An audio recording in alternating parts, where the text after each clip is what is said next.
Hello students, in this video we are going to revise the topic electricity which we have seen in the class. Now, electricity is a form of energy which is caused due to the flow of charge. The figure shows a conductor and electrons are flowing through the conductor. Electrons are negatively charged and you can see that the electrons are flowing from right end of the conductor to the left end of the conductor. Now this is equivalent to equal amount of positive charge moving in the opposite direction from left end to the right end.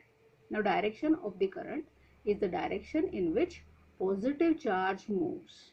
So now we can define current as it is the flow of positive charge per unit time through a conductor.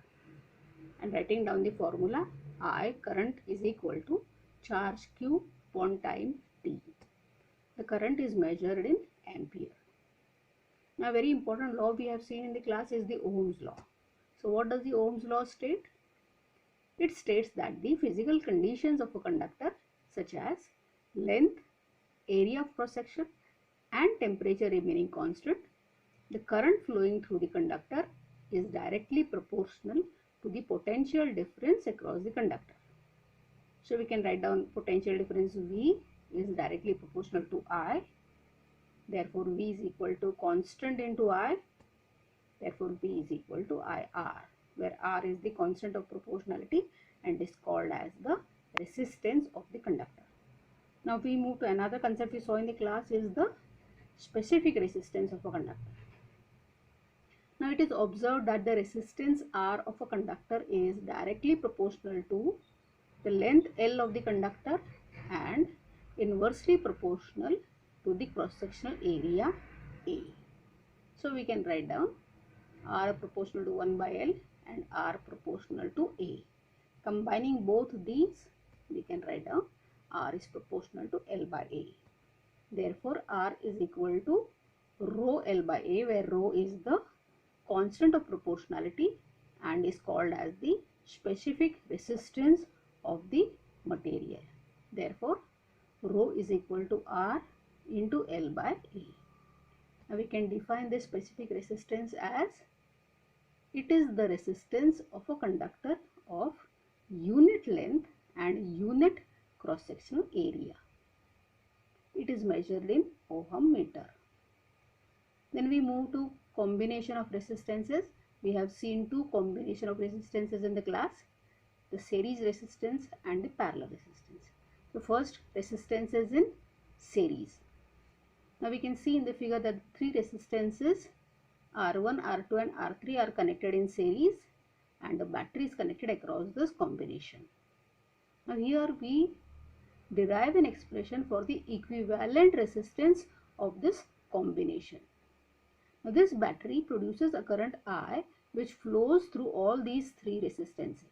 Current is common for all the three resistances, but the potential V splits into V1, V2 and V3 across R1, R2 and R3.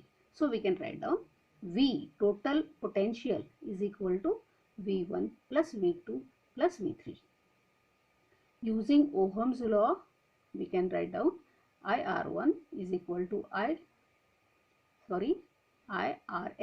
The equivalent resistance of the series combination is equal to IR1 plus IR2 plus IR3. Taking I common, it gets cancelled. So we have equivalent resistance RS is equal to R1 plus R2 plus R3.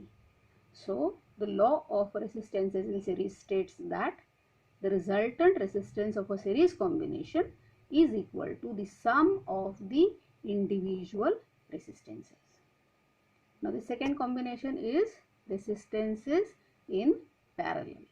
So now you can see in the figure, three resistances R1, R2 and R3 are connected in parallel and a battery is connected across this combination. Now this battery produces a current I which flows through the combination. This current splits into I1, I2 and I3 through R1, R2 and R3, so that we can write down total current I is equal to I1 plus I2 plus I3. Here the potential V is common to all the three resistances. Therefore, using Ohm's law and substituting the values, we can write down V upon Rp is equal to V upon R1 plus V upon R2 plus V upon R3, where Rp is the resultant of the parallel combination.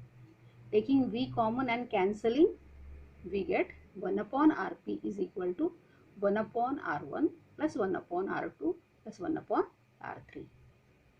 The law of resistances connected in parallel states that the reciprocal of the resultant of a parallel combination is equal to the sum of the reciprocals of the individual resistances.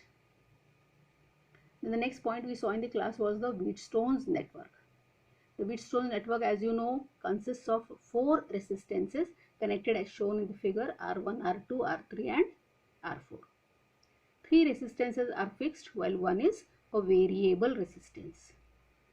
Now the variable resistance is so adjusted so that the current through the galvanometer reduces to 0. This is called as balancing the network. When the galvanometer shows 0 deflection, we say that the network is balanced. The balance condition of the network is R1 upon R2 is equal to R3 upon R4. Derivation of this condition is also very important. Now, one application of this Wheatstone network is the meter bridge.